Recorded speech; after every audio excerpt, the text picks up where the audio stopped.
آپ کو اور کون سا ثبوت چاہیے؟ ثبوت چاہیے تو شیشہ آئینے میں اپنا چہرہ دیکھو، سارے ثبوت مل جائیں گے، کیونکہ اس پورے 9 مئی کے سانحے کے ماسٹر مائنڈ عمران خان ہے۔ 6 مہینے جو اس کو یہ پتا چلتا رہا تھا نا کہ میرے خلاف اب مقدمات بنیں گے، میری چوریاں ڈاکے سامنے آئیں گے، میری اب پکڑ ہوگی، قانون کی گرفت میں آؤں گا، میری گرفتاری ہوگی، تو 6 مہینے ٹانگ پہ پلستر لگا کر وہ یہ پلاننگ کر رہا تھا کہ جب میں گرفتار ہوں تو کون کون سی دفاعی تنصیبات ہیں، ملٹری انسٹالیشنز ہیں، جہاں پر کون کون حملہ کرے گا وہ لسٹ بنی۔ اور مجھے یہ بتائیں کون سا سیاسی ورکر ہے جس کو میں ابھی، آپ بھی سیاسی ورکرز بھی ہیں نا، آپ کو میں کہوں کہ ذرا مجھے وہ پیٹرول بم بنا کے دکھائیں، آپ کو بنانا آتا ہے؟ نہیں بتائیں، بنانا آتا ہے؟ غلیل چلانی آتی ہے؟ تو ثبوت تو وہاں سے دینے شروع ہوں جب آپ کی اچھا خواتین کو بڑا کہتے ہیں، خواتین کو پکڑ لیا۔ بھئی وہ خواتین جب لیڈ کر رہی تھی وہ جلوسوں کو، تم نے خواتین کو جان بوجھ کے سامنے رکھا تاکہ تم بعد میں مظلوم بن سکو۔ تو وہ خواتین جب وہ جلوسوں کو لیڈ کر کے ملٹری انسٹالیشنز پہ لے جا رہی تھی تب وہ خواتین نہیں تھی؟ مجھے بتائیں کون سا جرم ہوتا ہے اس میں؟ کوئی آدمی اور عورت کی تفریق نہیں ہوتی۔ میں خود عورت ہوں، میں خود عورت ہوں۔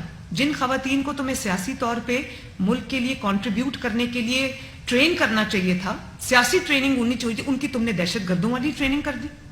اور جب وہ دہشت گردی کریں گی تو کیا ان کو پھولوں کے ہار پہنائے جائیں گے؟ جن کے ثبوت موجود ہے، تم کس منہ سے ثبوت مانگتے ہو؟ ثبوت پوری دنیا نے دیکھیں۔ کون سے ثبوت چاہیے تمہیں؟ یاسمین راشد کا ثبوت چاہیے، اعجاز چودھری کا ثبوت چاہیے، یا پھر تمہیں حسان نیازی کے ثبوت چاہیے؟ پوری دنیا نے دیکھا، تمہارے گھر سے دہشت گرد برآمد ہوئے جو اپنی ویڈیوز بنا کے ڈال رہے تھے اور وہ غیر ملکی تھے۔ اب ٹی ٹی پی نے خود یہ اعلان کیا ہے، لکھ کے اعلان کیا ہے کہ ہم شامل ہیں اس میں، ہم سپورٹ کرتے ہیں عمران خان کو۔ اس کے بعد اور کس ثبوت کی ضرورت رہ جاتی؟ اور وہ مخصوص زبان بول رہے تھے وہ لوگ جو ان اٹیکس کو لیڈ کر رہے تھے۔ دنیا، تم اتنے بے وقوف نہ سمجھو، میں نے پہلے بھی کہا تھا پاکستان پورا جماعت دوم میں نہیں پڑتا، کلاس 2 کے سارے اسٹوڈنٹس نہیں ہیں۔ تم بے وقوف ہو سکتے ہو، تم کسی خاص ذہنی حالت میں ہوتے، پاکستانی قوم سب کچھ دیکھ رہی۔ اور پھر کوئی ان کو پوچھنے والا نہیں ہے، اور یہ دھڑلے سے کہتے ہیں کہ جی ثبوت ہے تو دے دو، مجھ سے مانگو ثبوت میں دیتی ہوں۔ حسان نیازی کدھر ہے؟ اور اگر تمہارے لوگوں نے نہیں یہ کام کیے ہوئے تو وہ کہاں چھپے ہوئے ہیں؟ وہ زیر زمین کیوں ہیں؟ جس نے کچھ نہیں کیا ہوتا وہ سامنے آتا ہے، یہ لوگ مجھے پکڑ لو، میرے پہ الزام ہے، میں نے کچھ نہیں کیا، ویڈیوز موجود ہیں، آڈیوز موجود ہیں۔ مجھے تو یہ سمجھ نہیں آتی کہ کوئی میڈیا والا ان کو وہ آئینہ کیوں نہیں دکھاتا کہ اس کے بعد کون سے ثبوتوں کی ضرورت۔ اور سب سے بڑا ثبوت کیا ہے؟ کورٹ میں بیٹھ کے کہہ رہا ہے کہ مجھے کیا پتا، میں تو گرفتار تھا، کس نے باہر حملہ کیا، اور ساتھ ہی اگلے سانس میں کہہ دیتا ہے اگر مجھے پھر گرفتار کیا پھر یہی رد عمل آئے گا۔ یعنی کہ تم دھمکی لگا رہے ہو۔ وہ تکبر اور رعونت میں اس نے سوچا کہ میں نے جو کیا، چاہے میں نے پیٹرول بامز بنائے، انہوں نے خواتین کو ٹریننگ دی، میں نے وہ ویڈیوز دیکھیں جس میں ان کی سیاسی خواتین بڑے مہارت سے جو ہے وہ پیٹرول بامز بنا رہی ہیں۔ اس وقت وہ خواتین نہیں ہوتی۔ اس نے ٹریننگ دی پچھلے 6 ماہ میں، زمان پاک کے اندر فارغ تھا نا، کام تو تھا کوئی نہیں، تو یہی کچھ کیا، لسٹیں بنائیں کہ جس دن مجھے اٹیک کریں گے تم نے کور کمانڈر ہاؤس جانا ہے، تم نے شہداء کی فلاں اس میں جانا ہے۔ یہ اپنے آپ نہیں ہوا کچھ بھی، اگر اپنے آپ ہی ہوتا تو خالی دفاعی انسٹالیشنز پہ کیوں گئے؟ چیف منسٹر ہاؤس بھی آتا ہے، گورنر ہاؤس بھی آتا ہے، پارلیمنٹ بھی آتی، وہاں کیوں نہیں گئے؟ صرف این اس موقع پر کیوں گئے جہاں پہ ملٹری انسٹالیشنز ہیں؟ کیونکہ ان کو تھا کہ ٹینکوں کے آگے لیٹنے والے ٹینکوں کو روکیں گے، ان کو سبجگیٹ کریں گے، ان کا سر جھکائیں گے، ان کو ایسا بتائیں گے کہ دنیا کہے گی واہ واہ واہ واہ عمران خان نے اسٹیبلشمنٹ کا سر جھکا دیا۔ یہ پتہ نہیں تھا کہ یہ تخریب کاری، دہشت گردی، بدنیتی ایک دن کھل کے پوری دنیا کے سامنے آئے گی، اور 9 مئی کو ایکسپوز ہو گیا۔ اب تم آئیں بائیں شائیں کرو، کل مذمت کر رہا تھا